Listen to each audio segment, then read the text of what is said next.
Kim, this is doomsday realness. Relax, ako bahala. Mapapasara ang Prime Alpha dahil sa pag-bribe ng tao.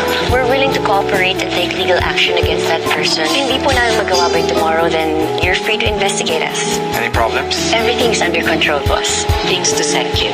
May I introduce to you the Vice Chairman, Mr. Brandon Manansala Castillo. Did you think darating ako sa event with all my speech memorized? Sabi ko nga po, perfect po kayo. Boss, resignation letter ko po.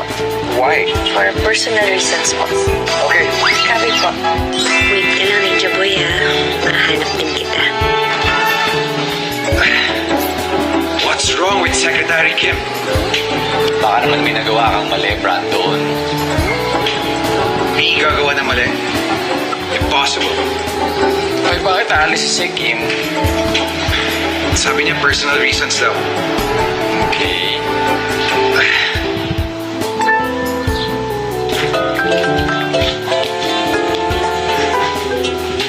Hello? Ano na ganyan? Opo, nag-resign na po ako. Congrats! Alam mo, kapag hindi ka pa talaga umalis dyan, ang magiging ending mo, si Ate Clara. Uy, bakit? MD din naman yan si ate, ah. Kaya nga, MD. As in, matandang talaga. Hoy, Katrina, ate mo pa rin ako, ah. Sige nga, Gunsay, mamili ka. Anong mas gusto mo? Matandang dalaga o dalagang ina? Sunog! Yung sinaing ko. Uy, nagdadalawang isip ka ba? Wag, ha? Hoy, oo nga. Tagal mong nagtsatsaga dyan sa trabaho mo para sa amin. Kami naman bahala sa'yo. Kami naman ang susuporta sa'yo. Okay? Ate, yung mantika ng mukha mo dumidikit sa phone ko. Eh kung ikaw kaya ang dikit ko sa pader. Sunog! Part 2! Hoy, ano? Gusto mo ba turuan kita ng matcher? Swipe lang yun, tapos magkakajowa. Dada, oh! Bumera! Ano kasi tinuturo mo? Atay naman kasi. Tingnan mo naman, 9 years nang nagpakakariruman yan si Bonsoy. Sabay, oras na ano para magkajowa yan at makipag-date man lang. Oh, wow! At ikaw pa talaga ang nangunsinte. Ay, naku mga ate, umawat na kayo dyan. Kalma, ha? Dahil meron nang nagpapakilig sa akin. Hindi mo alam, no? Bro naman. After 9 years of working with her, you don't even know kung ano yun. Eh, ikaw nga alam niyang allergies and medical history mo. Pati ulam mo sa tanghali, sa gabi. Pero ikaw, you don't even know kung may problema siya sa buhay niya. It's not my job to help her sa buhay niya. Well, you have to, bro. Kasi hindi siya pwedeng mawala, not just for your sake, but for the company's sake. Bro, si Secretary Kim, hindi na lang siya secretary, ha? Chief of Staff na nga ang galawan nun, eh. Alam ni Sec Kim ang great secrets natin, ha? Our contacts, our networks, our upcoming projects, lahat-lahat, bro.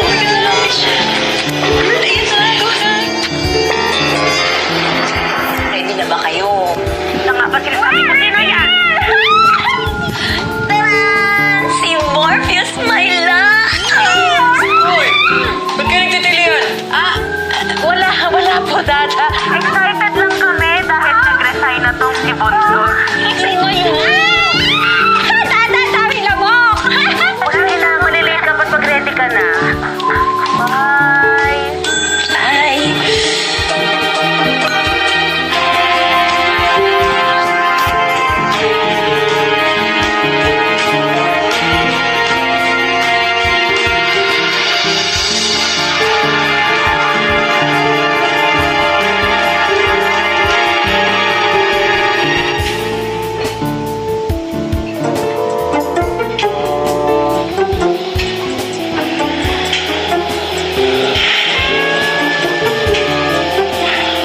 Don't worry, I know how to stop her. And me, iiwan niya? Imposible. Sabi hangin. Parang may bagyo, ah. Signal number 2 ang datingan mo, bro. Not number 2, number 1. Sige, gusto mo pati 3, 4, 5, 6 hanggang 3 million sa'yo na, eh. No thanks. Okay na, so 1.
Meron pa dyan si Jordy. Dali. Awat mo na, Miss Sarah. May inuutos pa si Sir Philip eh. Ano ka ba? Level 10. Puli ka na. Level 10. Aray. O, di ba? Ang bilis mo. Level 10.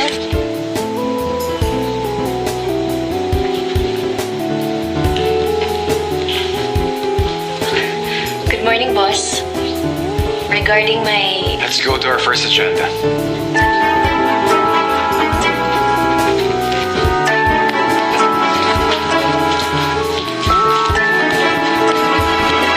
Hindi to fake news, ah.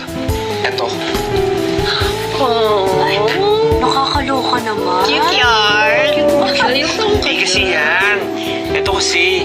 Ano ba kasi? Well, resignation letter. Si Sir Kim. Oh no. Bakit?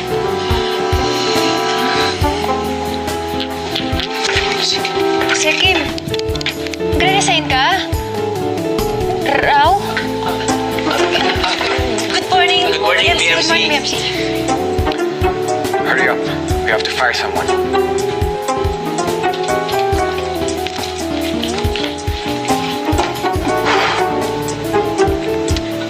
This is the end of an era.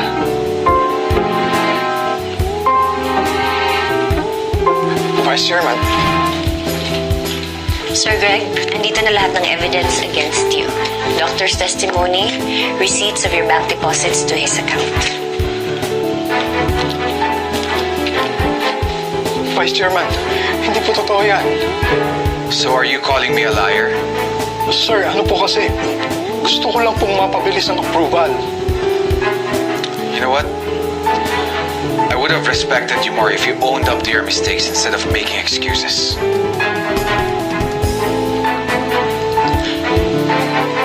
Secretary Kim, hindi ako pwedeng matanggal sa trabaho. Magpapaaral pa ako. Please, kausapin mo sa BMC. He listens to you, right? Sir Greg, huwag po kayo mag-alala. Bakit hindi po muna kayo mag-day off? Tawagan ko na lang po kayo kapag nakausap ko na si boss. Okay? Excuse me. Please vacate the office of your boss. Alam natin hindi nagbibigay ng second chances si BMC. Okay? Thank you. Except you.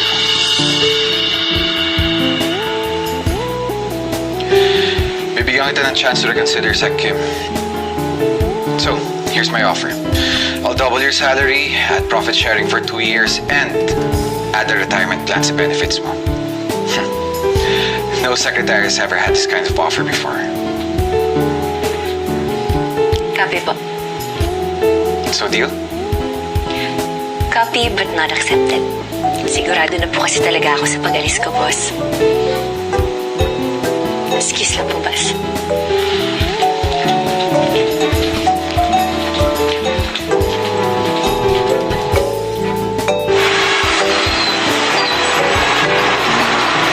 Congrats. Fully paid na loan mo. Here, fill this out para ma-update namin records mo.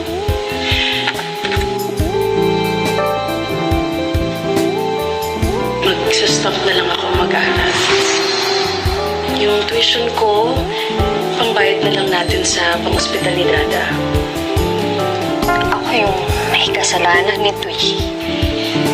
Kundi ko sinabing buntis ako. Mga ate, huwag na kayo magsisihan. Andito na tayo eh. Tsaka, Ate Kla, hindi kayo ito sa pag-aaral ha. 1 taon na lang graduate ka, sayang naman yun. Gamitin na lang natin yung niloan kong pera. Pero Kim, pangarap mo to. Paano ka magtatrabaho sa orphanage niyan? May iba pa naman pagkakataon para dun eh. Ang mahalaga, si Dada. Ang mahalaga maging maayos si Dada. Gumaling siya. Okay, tama na sisihan. Tama na.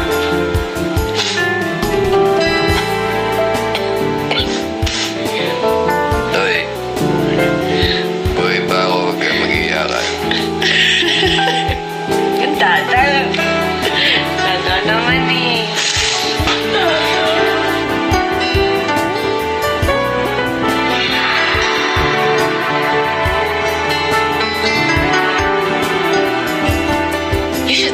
Wait, do you have plans? Magre-resign na po ako.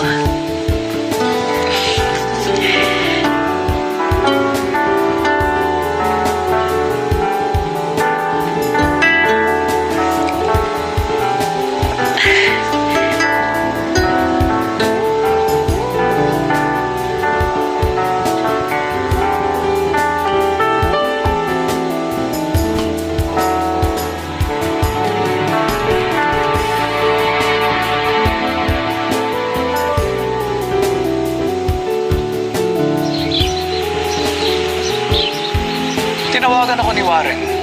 Who? Yung head ng regulatory affairs natin. Donnie, he told me that you did not go through the proper channels and fired Greg. Dad, it is within my right as vice chairman and CEO of the company to do that. So, are you too official? Yes. Are you sure, Donnie? Ha? Paano yan? Hindi mo pa nga nadadala yan dito?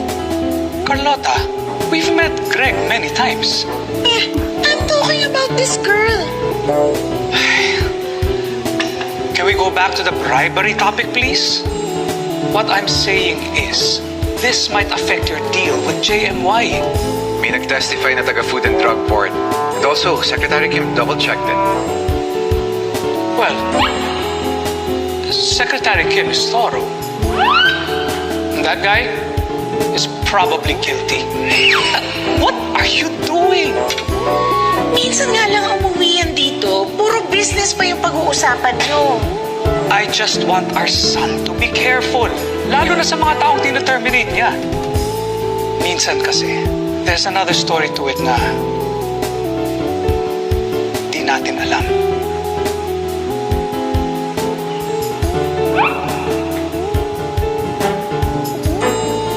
Even for those who are resigning.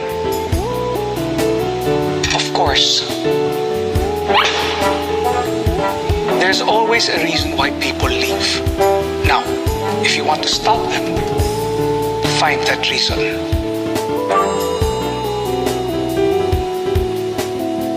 Lagi na lang siyang ganyan. Pag wala ka dito, hindi kami nag-uusap kahit sa breakfast. Kasi wala na siyang gustong pag-usapan kung hindi negosyo. People are important. My son's life is important. My life or what people say about me. I just want them to see you the way I know you. The best. Exactly. Well, not Secretary Kim.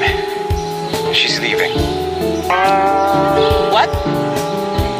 Huh? Oh, no. You can't let her resign. I know, Mom. Masyado siyang maraming alam sa company.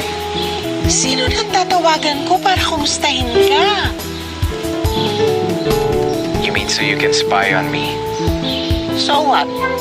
You can't fire me. I'm your mother. Don't worry, Mom.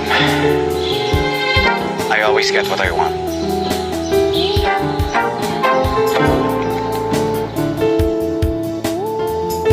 Boss, confirm na po ang team ng JMY Corp. Na-email ko na rin po sa inyo yung mga contract. Naisipan mo na ba?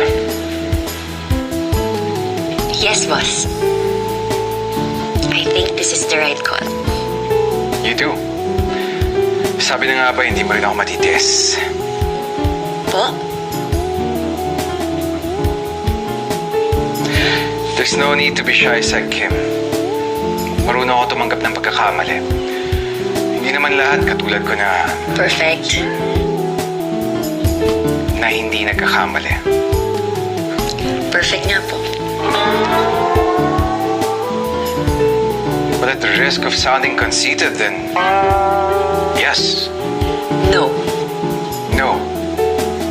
Hindi po tungkol sa resignation ko. Sinasabi ko pong right call. Yung pagkuha po natin sa GMY Corp, yung ibig ko pong sabihin. They're the #1 drugstore chain in the country. It's a solid company with minimal liabilities according sa risk assessment ng team natin. Excuse lang po. Why are you doing this?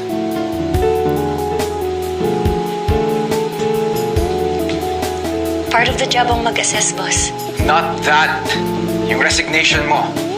You You said personal reasons. Then ano yun? Secretary Kim, you should let me know so I know how to address it.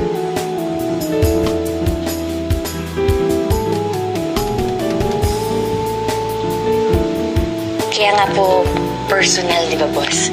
Sa akin na lang po yun. Okay, fine. Let's negotiate.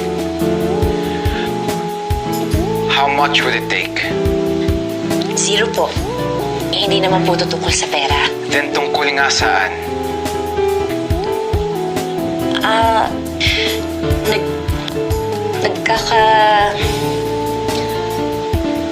Nagkaka-UTI na po kasi ako, boss. What? Mas inuuna ko po kasi yung mga utos ninyo kaysa po mag-CR break. But we have medications for that. Magastos, boss. Sagot ko yung health card niyo. Hindi naman po covered yung meds. What the hell are you talking about? Of course, cover the meds. Pharmaceutical company tayo. I can even buy you cranberry juice, buko juice, or whatever juice you want. Hindi na po ubra yung mga juice. Nasa baba lang clinic natin. Kaya nga po yung mga day off ko, sa clinic ko na lang po pinupunta. You have paid leaves. Hindi ko rin naman po nagagamit sa dami po ng trabaho dito. I'll give you 1 week straight. No distractions.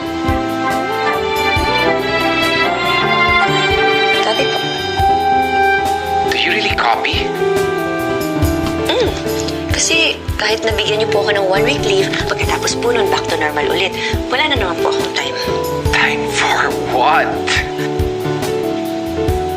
Time for myself. Time to mingle, to meet. Meet? Meet who? Meet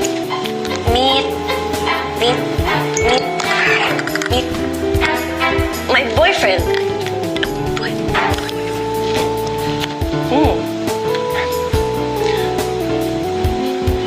Boyfriends are distractions.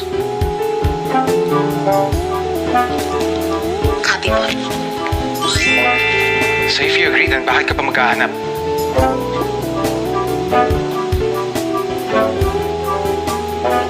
Boss, 29 na po kasi ako. You're still young. Copy po. So hindi mo kailangan magmadali. Para po kasi pag nag-baby. Okay. Okay. So gusto mo na mag-asawa? Yes po. Then marry me. Copy po.